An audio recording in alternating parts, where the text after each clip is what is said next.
Hey guys, तो आज से हम स्टार्ट कर रहे हैं लॉ एंड डेवलपमेंट का यूनिट नंबर 1, जो कि है role of laws and institutions in economic, जो कि एक इंट्रोडक्शन यूनिट है जिसका सिलेबस ये रहा है। एक बार आप लोग वीडियो पोस्ट करके देख लेना। चलिए शुरू करते हैं। Introduction to the role of law and institutions economic development. Economic development means the continuous improvement of a country's economy, society and governance. Main जो इकोनॉमिक डेवलपमेंट है, इसका मतलब होता है कि आप किसी भी कंट्री के इकोनॉमी, सोसाइटी में एंड गवर्नेंस में एक कंटिन्यूअसली इंप्रूवमेंट होना day by day, and it include industrial growth, technological progress, better living standard and strong government policy. Means क्या करता है, जो एक इकोनॉमिक डेवलपमेंट के अंदर जो आता है उसमें इंडस्ट्रियल ग्रोथ भी होती है, एंड जो टेक्नोलॉजिकल प्रोग्रेस होती है वो भी होती है, एंड जो बेटर एक लिविंग स्टैंडर्ड है उसको बेटर करते हैं, एंड जो गवर्नेंस पॉलिसी होती है वो भी स्ट्रॉन्ग गवर्नमेंट पॉलिसी होती है। Stable and trustworthy environment is necessary for sustainable growth. मतलब जो ट्रस्टवर्थी एनवायरमेंट है वो necessary and crucial role play करता है इन सस्टेन्ड ग्रोथ में। And importance of institutions and law. Institutions and legal systems help maintain stability and fairness in the economy. मतलब जो institution होते हैं एंड जो लीगल सिस्टम्स होते हैं वो हमें हेल्प करते हैं कि जो स्टेबिलिटी है एंड फेयरनेस इन इकोनॉमी उसको मेंटेन करें। And they protect property, regulate markets and ensure smooth business operations. मतलब जो ये इंस्टीट्यूशंस एंड जो सिस्टमेटिक लीगल सिस्टम्स होते हैं ये प्रॉपर्टी को प्रोटेक्ट करते हैं, एंड जो मार्केट होती है उसको रेगुलर करते हैं डे बाई डे, एंड जो इसका स्मूथ बिजनेस ऑपरेशंस होता है उसको इंश्योरिटी प्रोवाइड कराते हैं। And strong law create trust among businesses, investors and citizens. मतलब जो अच्छा एंड स्ट्रॉन्ग लॉ होगा वो जो बिजनेस है एंड जो इन्वेस्टर हैं, जो सिटीजन्स हैं इन इकोनॉमिक्स एंड कंट्री के, उनके बीच में एक ट्रस्ट जो होगा उसको क्रिएट करेगा एंड इंप्रूवमेंट लाएगा। India's large and diverse economy.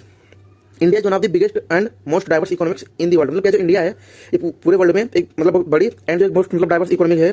It growth is driven by, जो कि ग्रोथ है जो कि मतलब एक वर्क फोर्स से ड्राइव की जाती है, and expanding industries and technological progress and global trade and investment. मतलब क्या है जो इंडियन इकोनॉमी है मतलब ड्राइव की जाती है वर्क फोर्स से, एक जो एक्सपेंडिंग जो इंडस्ट्रीज है उसके द्वारा, एंड जो टेक्नोलॉजिकल जो प्रोग्रेस है उसके द्वारा, एंड जो ट्रेड एंड जो इन्वेस्टमेंट है ग्लोबली उसके द्वारा जो इंडियन इकोनॉमी ड्राइव की जाती है। Since gaining independence in 1947 India's economy has change in many. मतलब क्या जो इंडिया हमारी 1947 में जब आज़ाद हुआ तो उसके बाद से जब इंडिया में मतलब बहुत सारे इकोनॉमी के मतलब रास्ते जो थे वो चेंज हुए या मतलब खुले।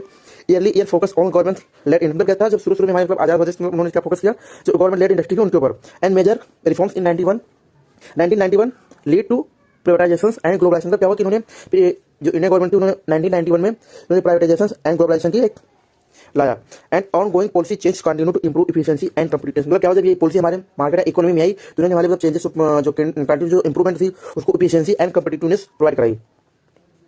Requirement of continuous reform. मतलब ये रिक्वायरमेंट क्या होती है, law and policy must be evolve to support India's fast growing economy. मतलब क्या जो इंडियन जो लॉ होते हैं इंडियन इकोनॉमी के एंड जो पॉलिसीज होती हैं मतलब इनको जरूरी होता है कि ये जो इंडिया का जो फास्ट ग्रोइंग इकोनॉमी है उसको सपोर्ट करे और उसके बिहाफ में इवॉल्व रहे उसके अंदर। And challenges like complex regulation. इसमें कुछ चैलेंजेस हो सकते हैं जैसे कि एक कॉम्प्लेक्स रेगुलेशन हो सकती है, एक जो मार्केट की लिमिटेशंस है वो भी हो सकती है, एंड जो income gaps need to address. मतलब जो हमारे इंडिया के अंदर जो डिफरेंट पर्सन एंड जो इकोनॉमिक जो इनकम गैप है पर्सन टू पर्सन या फैमिली टू फैमिली वो भी एड्रेस करने की जरूरत है। And strong institutions and policy ensure long term economic stability, growth and global success. मतलब क्या जो एक अच्छा इंस्टीट्यूशन होगा, स्ट्रॉन्ग होगा, एंड जो पॉलिसीज होंगी वो इंश्योर करेगी कि जो इकोनॉमिक स्टेबिलिटी है वो लॉन्ग टर्म स्टेबिलिटी हो, एंड जो इसकी ग्रोथ है वो लॉन्ग टर्म को ध्यान में रखते हुए की जाए, एंड जो सक्सेस है उसकी ग्लोबली सक्सेस हो। And role of law on economic development.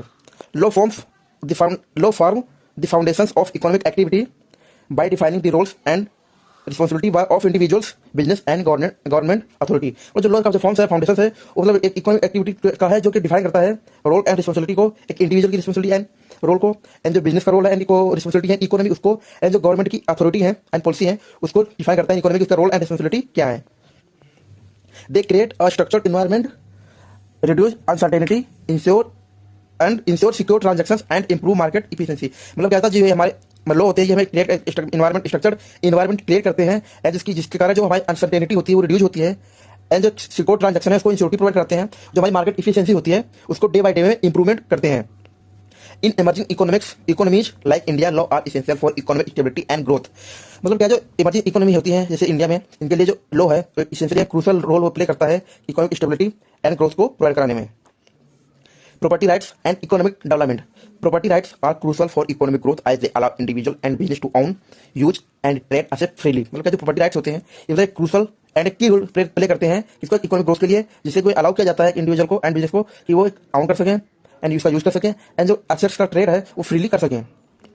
In India, land ownership has been a major issue, especially in rural areas affecting agriculture and industrial development. मतलब इंडिया में क्या है, एक जो लैंड ऑनरशिप है एक बहुत बड़ा इशू है, जिससे क्या होता है जो स्पेशली क्या है जो एक रूरल एरिया है उनके यहाँ पर and affecting agriculture and industrial development. इससे क्या होता है जो एग्रीकल्चर जो इंडस्ट्रियल डेवलपमेंट है वो बहुत रीजन है इसका कि जो रूरल एरिया है वो अफेक्ट करते हैं एग्रीकल्चर एंड इंडस्ट्रियल डेवलपमेंट को।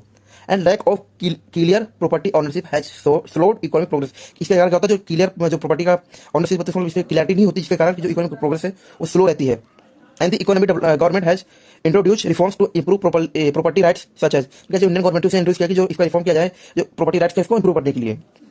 Digital India land record modernisation programme, मतलब जिसे हम DILRMP के नाम से जानते हैं। इसमें क्या हुआ, इसने टेक्नोलॉजी का यूज करके आप रिकॉर्ड कर सकते हो एंड मैनेज कर सकते हो कि लैंड की ओनरशिप इफिशिएंटली, मतलब आप किसी भी लैंड की ओनरशिप को उसको रिकॉर्ड कर सकते हो टेक्नोलॉजी के तहत, उसको मैनेज भी कर सकते हो efficiently.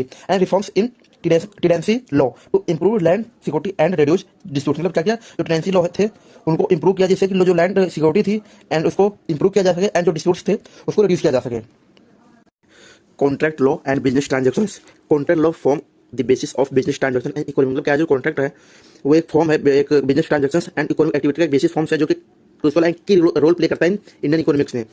And a strong contract enforcement system encourage trade and investment, का जो अच्छा एंड गुड जो कॉन्ट्रैक्ट एनफोर्समेंट सिस्टम होगा वो मतलब इंकरेज करेगा ट्रेड को एंड इन्वेस्टमेंट को। And the Indian contract act 1872 governs contract enforcement in India, मतलब क्या था जो एक इंडिया जो ICA 1872 था, इसने मतलब एक कॉन्ट्रैक्ट एनफोर्समेंट सिस्टम को गवर्न किया इंडिया में। However, contract disputes often take long time to resolve due to delay in the, मतलब क्या था जब ये नया आया है हमारा जो ICA 1872 था, इसमें डिस्प्यूट को कॉन्ट्रैक्ट डिस्प्यूट मतलब टाइम लगता था इसको रिजोल्व करने में, क्योंकि क्या था जो इंडिया का जो जुडिशियल सिस्टम था वो डिले में होता था। एंड इसको एड्रेस करने के लिए जो इंडियन गवर्नमेंट थी उसने मतलब क्या किया, establish special commercial courts to speed up contract dispute resolve, मतलब क्या था जो इंडियन गवर्नमेंट थी इसको मतलब ध्यान रखते हुए एड्रेस किया कि जिससे कि स्पेशल कोर्ट्स लाए जिसके बिहाफ पर जो डिस्प्यूट्स रिजोल्यूशन है वो हाईली एंड स्पीड वे में की जा सके। And pass the 2015 commercial court act, ये जो हमारा स्पेशल कमर्शियल कोर्ट था वो हमारा 2015 में पास हुआ, which improve the enforcement of business agreement, इसने हमारा इंप्रूव किया कि जो एनफोर्समेंट था जो बिजनेस एग्रीमेंट था उसको इंप्रूवमेंट किया।